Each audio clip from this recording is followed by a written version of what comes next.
It is the last weekend of March, and that means one thing. It is that the time to look ahead to the Dubai World Cup, and in this instance, it will be the 28th of March, a race under slightly different conditions, given what's happening in the region, but the World Cup definitely goes ahead.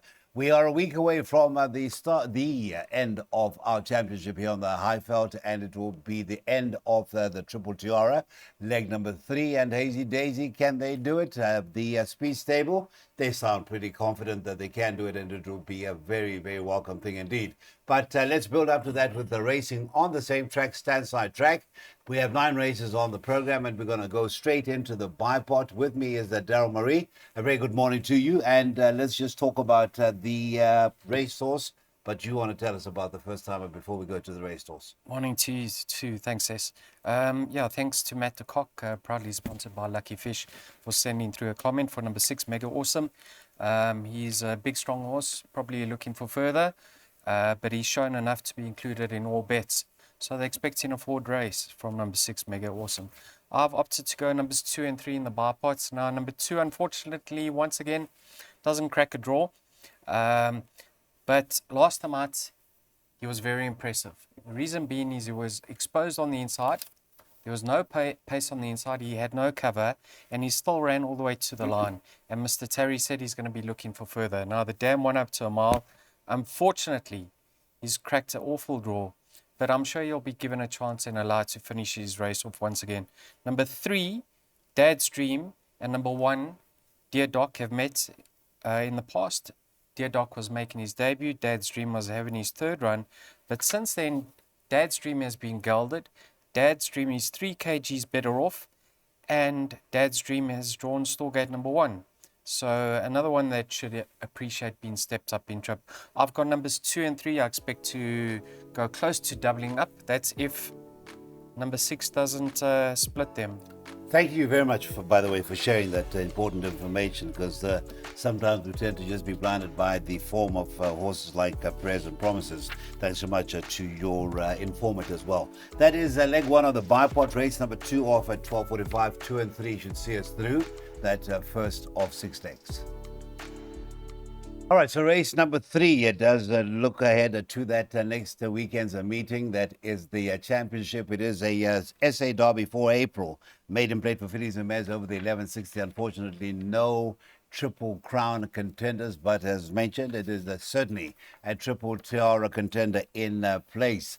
The 1, Wisp in the Willow, that is your favorite. Short is around 9 to 20. The 7, that is Green and Gold, is at 18 to 10. 11 to 2 about the 8 to Humaira, and then it's 11 to 1 and better by those. I do recall the comments about the 7 Green and Gold. It was that Millionaires race, because you had another charge of Mike de Cox, who cost a big money. And we're looking at the comments, if memory serves me right, will be better over further, but could possibly compete. After that 1 run under his belt, maybe we can expect improvement. Very surprised to see how the bookmakers have priced up. 9 to 10, Wisp in the Willow, and 18 to 10, Green and Gold. I'm going to sit here and say the day before that they're going to switch favoritism, and Green and Gold will start favorites come race time. Now, I've got respect for Wisp in the Willow. Let's just say that her latest effort has been her best effort to date. But I think that the fact of the matter was she broke very well on the inside track. And she got there for nothing. And she really had everything her own way. She was dogged in the finish, but Major O'Connor is not really a 1200-meter horse. So I've got my reservations back up the straight. Let's see how she goes. I think Green and Gold has got a lot of scope for improvement. I might just add that I know the pre-race comments weren't very positive, but there was so much money traded on this horse on the exchanges. It was certainly fancy to run a forward race. And you know, Cecil, when she broke, she was actually in front in the early stages. And then she was green and unsure of herself, and others quick and better than her. And Keegan knows what she's about now. Keegan knows that he needs to wake her up, because she wasn't stopping in that race. She was staying on. So I think she's got lots of scope for improvement. I think she's will end up divisions better than what Wisp in the Willow will be in time to come. And like I say, I think if you fancy Green and Gold, back her now, because that will shorten. And if you fancy Wisp in the Willow, wait till race time because she will drift. That's my opinion. I expect Green and Gold to be punted off the board. All right, and just confirming his confidence in the improvement coming through from 7. Green and Gold expected improvement. It is the bank in leg 1 of the PA as far as Mr. Marie's perm is concerned, which will have a total outlay of 240 Rand. That is race 3, due off at 13:20, the third of 9. On to the first leg of the pick 6. Now, we were talking about the form line that Green and Gold came out of in race number 3 that was on Classic Day. And, of course, in that race, a horse that was very much well-backed and saved a lot of PAs, it must be said, was the 1, Highwayman Harry. Not your favorite. Who is your second favorite? Favorite, gentlemen, is a horse that has come from a bit of a break, 170 days. It's Tony Peters. This is number 9, a Geostorm, in those colours of Curse Storm Investments, and that is at 18-10. The 1, Highwayman Harry, is at 5-2. Number 2, Hammer Blow, is at 3-1. It is 13-2 and better bar those. Mr. Marie, Tigers captain, would that be a contender at all, or just the top 2 will suffice for you? No, I've added a few others. I haven't included Tigers captain. I'm not sure of that form line.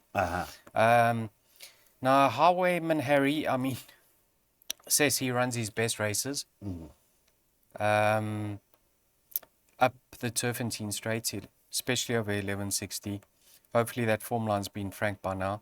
Yeah, he's got a great chance, I think, in this sort of lineup.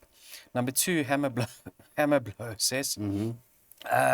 He comes with his breathing issues. Well, yes. That's according to the comments in the computer form. Blowing, choked up, respiratory noise.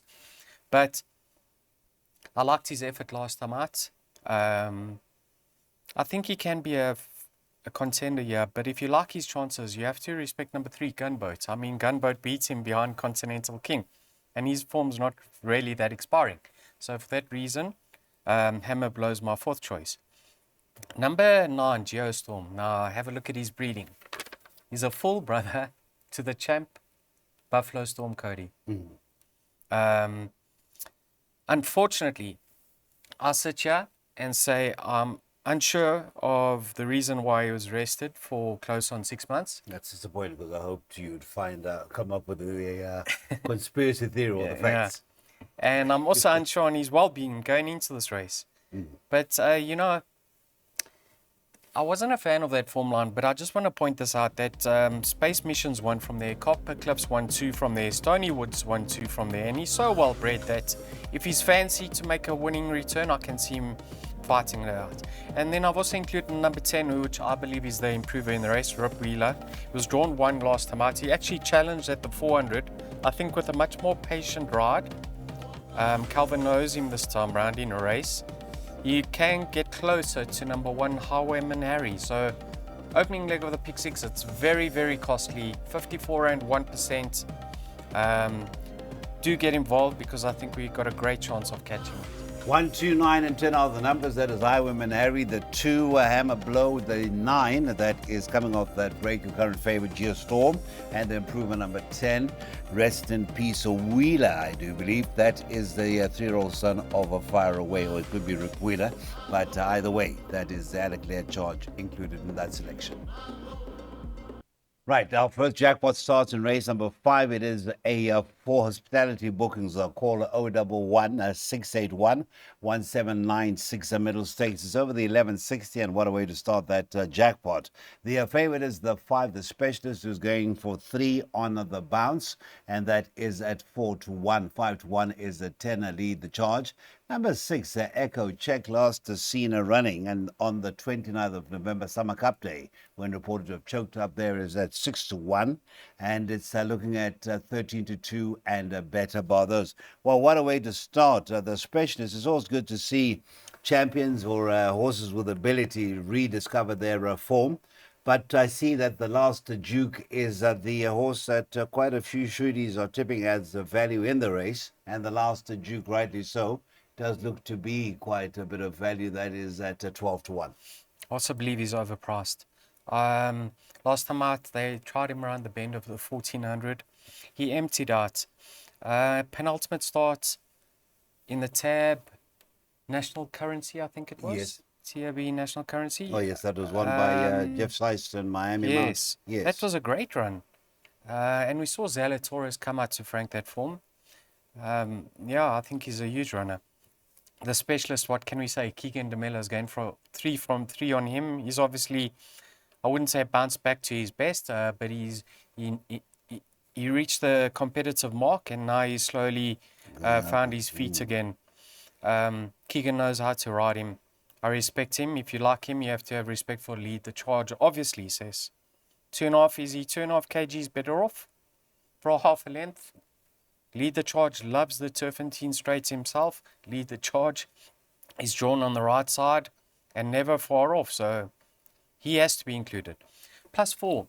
Now, since bringing him back in trip with the blinkers, I think he's done extremely well. And I actually think the 1,000 meters with the blinkers is a touch too sharp for him. So 1160 with those blinkers up the straight. I think he's much better up the straight. That's my opinion. I think big runner. And then you need to watch Blizzard Snow's latest replay. Because when Blaine switched her in and she finally got a run, she absolutely took off in the latter stages. I couldn't believe what I was seeing because she really flashed up late. And please take notes. Have a look at the best weighted column over here. And who's best in? Number 12, Blizzard Snow, a kilogram best in. She loves the course and distance. She can spring a bit of a surprise over here. Numbers 3, 5, 10, 11, and 12. 3, 5, 10, 11, and 12 are the horses to look out for in race number 5. And there it is, confirmed in that first leg of the jackpot. Not the most costliest, 270 Rand for a full unit. That is an off time of 2:30 to this middle stakes, which sees the start of jackpot 1. Jackpot 2 starts in race number 6. It's a merit rate of 74, and they're going over the 1,600 meters. It must be said, quite a competitive affair that lies ahead. But it's off a win last time out, a welcome return to winning ways, and that's the one and unsolved riddle, who is at 7-2. Number 6, the Peregrine Falcon, is at 4-1. It is 9-2 about the 2, Frangipani. The 4, Guerrilla Warfare, is at 6-1, it's 8-1, and better bar those. Well, let's start with the 5-1 shot. I said 6-1, 5-1, and I'm sure would be near the top. I'm just trying to be a mind reader here of Mr. Marie's list of likely contenders. Muzieni, course and distance form, not the worst, 4 runs, a win and 2 seconds. Only the one-time winner from 35 outings, which is a bit of a surprise, but I hope I have hit a nerve there. I've got him in my perms. But not top. not my top choice. Not anywhere near the top. St. John, horses have been running okay, many places, but the wins have been few and far between. So I'm just waiting for the stable to fire up. But you know, Muzi's a very tactical rider, and this is a horse that generally puts himself in a good position. So if he can control it, yes, I can see him winning. Number 1, unsolved riddle. Now, didn't really fancy his chances last time out, and he showed me up. I can say this. Turning into the straight, I thought Winds of Grace was going to win. Trent had her in the perfect position, and she had every opportunity. But this horse just quicked on by from behind. So I think he's in a great space. Number 3, Chieftain Shield. You know, he's yet to win over a mile, but he's been plagued with awful draws, and he's needed one or two of his starts since returning from that short layoff, and then he was drawn 9 out of 9, 8 out of 8. Philistande drawn 1. Philistande knows him extremely well. I think he's going to run a cracker. I think he must be included in all bets. Number 6, didn't appear to be striding out last time out. Number 8, American Beauty. I mean, what can we say about Tony and horses joining his yard? He nearly pulled it off with Area Vistas yesterday. And then Mocha Frappe. I would have been much more confident. Says, if this race was on a firmer track, this thing's going to be out the ground. And I don't think he's quite at his best when he's given the ground. But I think this is a perfect race for him. So he's gone in. Yes, numbers 1, 3, 4, 6, 8, and 9. Okay, so that is quite an open looking race. Number 6, the start of Jackpot 2, and that'll be outlay once again is 270 Rand. So you can be enticed to have a little percentage of that play. Race 6 is off at 3 at merit rate is 74 over the 1600. Right, we move on to the last chance to get involved in a pick 3, and that is with the running of race number 7 at Turffontein. That is Saturday racing. This is a progress plate over the 1600 meters. Off time is at 20 to 4, and back after a lengthy break. In fact, last seen yes, day before my birthday, 11th of January this year. That is Chronicle King. That'll be at 19 to 10. King Herald. The 4 is at 22 to 10. The 5, Gerbera, is at 4 to 1. Please note, we'll have the tongue tie on more Gerbera. And then you've got the 3, Jimmy Don, at 5 to 1. 5 to 1 of the 2, Dance King. It is 14 to 1, and better bar those. Now, I must say, Jimmy Don is running in, is it the Premiers next weekend? And I had to draw for the stable at the recent draw at Turffontein. And out of a field of 11, yours truly drew number 9 for Jimmy Don. So I hope I'm not... No, he's not in the final field. Not the final field? No. Oh, good, good. I'm relieved. Right. But Jimmy Don, I didn't see that comeback run after a 2-year break, but lots of people were waxing lyrical about what a training feat it was to bring the horse back and still show the zest and the ability to possess. Yeah, it was a cracking comeback effort. I mean, Mr. Soma must have been very, very pleased. I just think he needs one more session till we see him at his best. So I know he's slung in over here. He's best weighted by 7 odd pounds, 3.5 kilograms. But we're not going to see him at his best on Saturday. We'll see him peaking close when he's next time out, or possibly 4th run after rest. But yes, I can see him winning because that was a lovely return. So I respect him. Now, obviously, Chronicle King is second best in over here. And if you just have a look at the pace makeup of the race, there's Muzi's going to be aware of this. Muzi knows that Don's King doesn't really lead. Neither does Jimmy Don, King Harold, Gerbera, Storm Brasco, and Taxhaven. I mean, I'll sit here and take 1, 2, 3 that Muzi is going to lead and try to control it from up front. He's a lovely, lovely individual. I think despite him not being peak racing fitness, I think he can win in his return. But I have to be favouring a horse that's out at the weights with him, and that's number 4, King Harold, strictly because of his racing fitness. Last time out, I was very pleased with that win on the inside track. He came from a long way off them, turning for home. Look what he said to carry. He said to carry 55.5. He's getting 5.5 kilograms, and there's no excuses for him. He is very, very fit. So I'm going 4 from 1, and I do have respect for Jimmy Don. And Gerbera is interesting because the tongue tie goes on, but have a look at her form in the wet. She's yet to place in the wet, so that tells me she's probably better on a firmer track. So for me, 4 from 1. All right, as we round off, looking at that double selection from Daryl for races 7 and 8, 1 from 4, 1 and 4 rather from 1 and 7.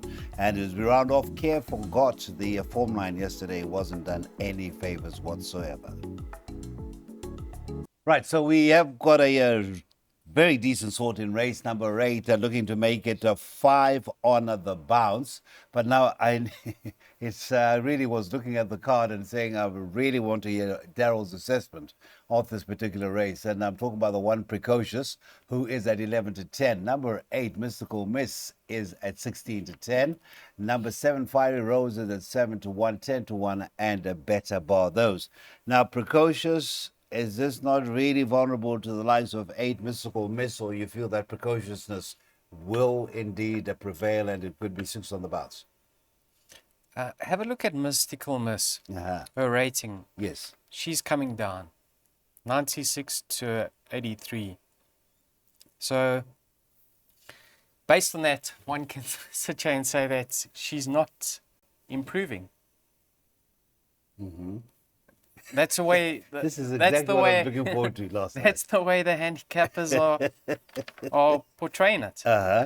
But, like you say, she's now 8 kilograms. 8 kilograms better off for 2 lengths. On paper, she's a certainty to reverse the form. But it's not that easy. I respect her.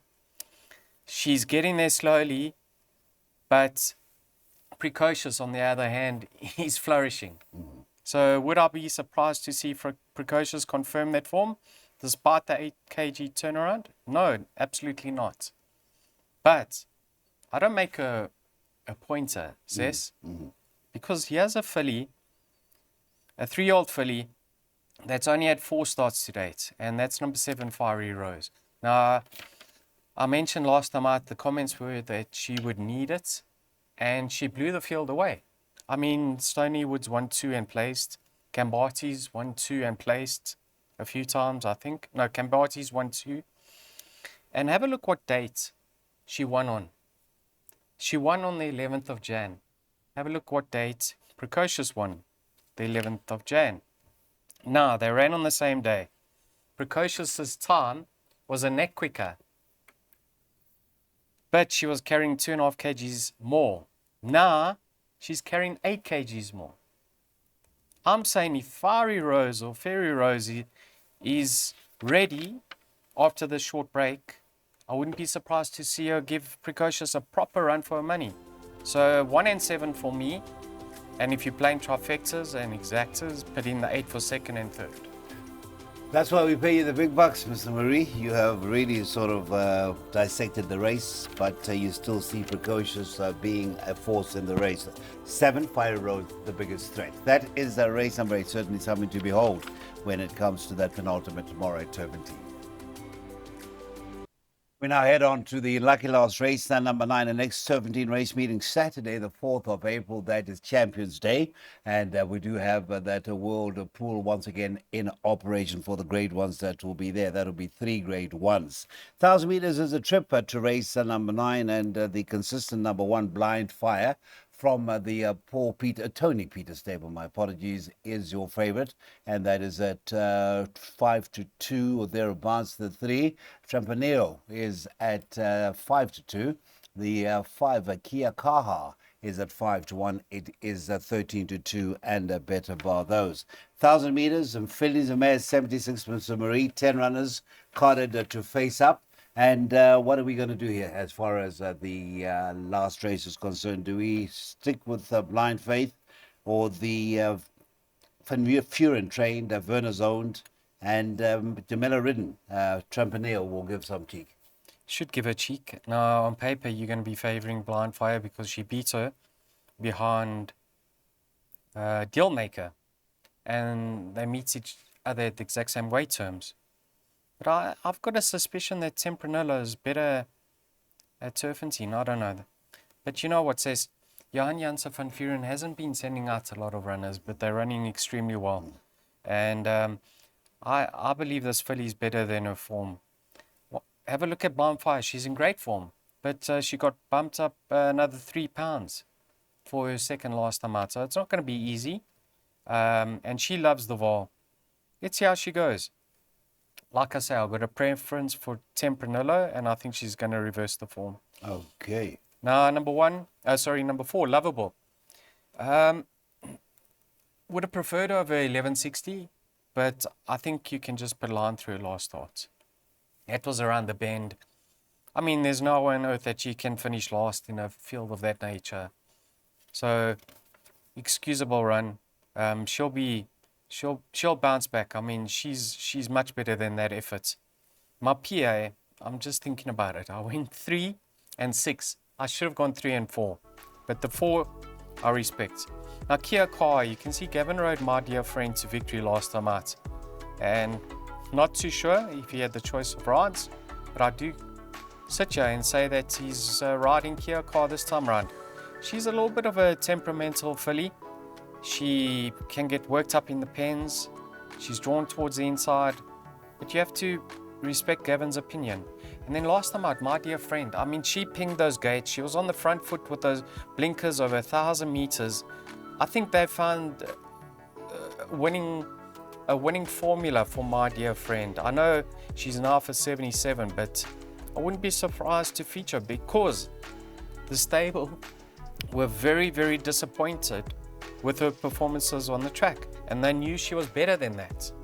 So now, once again, 1,000 meters with the blinkers drawn towards the outside. Muzi will get her out on the front foot, and she should be thereabouts. Trifecta box it is, and if you're brave, quartet boxed too. I'd expect the ownership of my dear friend. Expect very, very good results when the young lady is eventually retired to stud. My dear friend, very well bred, huh? Yes. Yeah. Very, very well bred. Thank you so much for that, Daryl. We wish you a great weekend ahead, and we really look forward to the World Cup in spite of the dark clouds that loom. And let's hope that the champions really do strut their stuff. In the meantime, we look forward to your input next week. Thank you. Thank you, Cecil. Thank you.